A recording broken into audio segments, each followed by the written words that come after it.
Hola, has intentado streamear pero se te ve mal, va con retraso o se te cae a cada rato.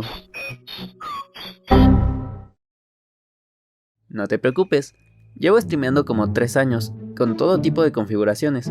Así que en este vídeo quiero mostrarles cómo configurar el OBS de forma óptima. Y así que tus directos vayan fino, incluso con un setup humilde o un internet terrible. Bueno, antes siquiera de abrir el OBS, tenemos que saber cuál es la capacidad que tiene nuestro internet para poder transmitir.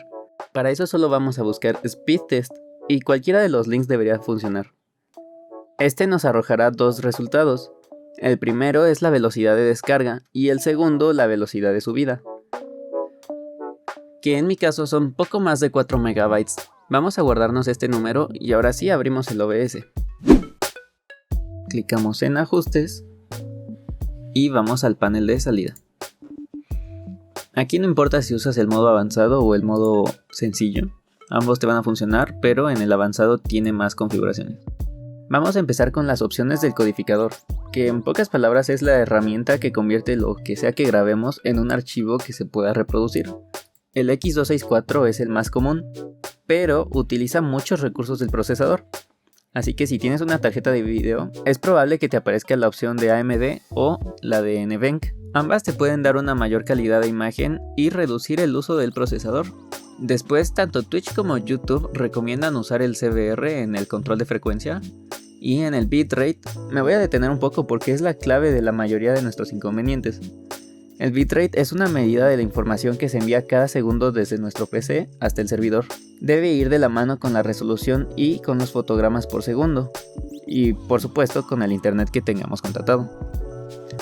Si recuerdan, el speed test quedé con algo más de 4 MB. Para convertirlo a kilobytes es cuestión de multiplicarlo por 1000.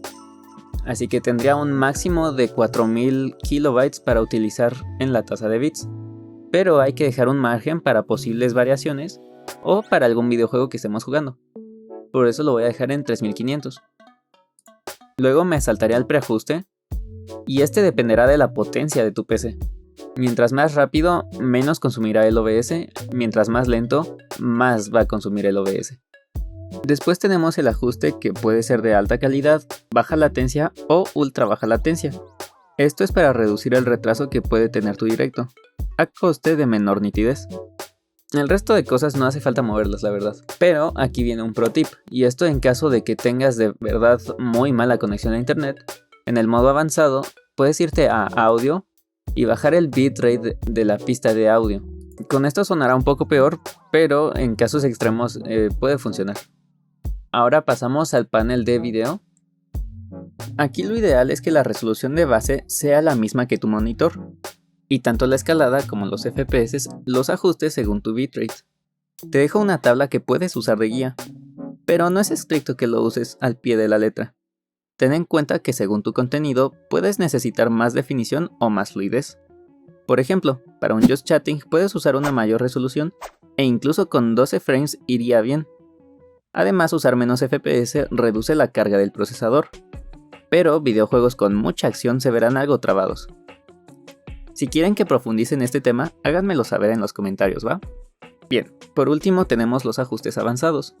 Y aquí hay una de las configuraciones con mayor peso. Si has notado que algún juego te va bien, pero en el directo tiene lagazos, entonces puedes subir la prioridad de procesamiento.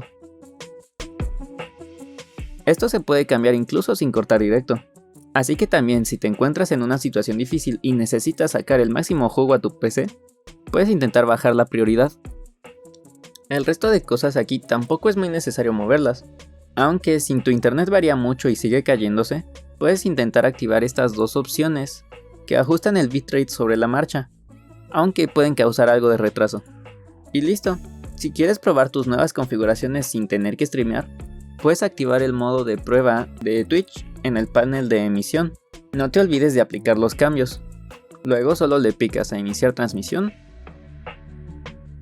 y puedes revisar tanto la información de OBS aquí abajo como la información de Twitch en esta página que te dejaré en la descripción. Y bueno, hasta aquí el video de hoy. Este es el momento en el que me vuelvo youtuber promedio y les digo que si les gustó le den like y compartan, que quizá a alguien le sirva. Y también puedes seguirme en mis redes. En Instagram subo dibujitos, En Twitch hago los dibujitos, a veces juego y platico de cualquier cosa. Dicho esto, nos vemos en otro vídeo. Bye bye.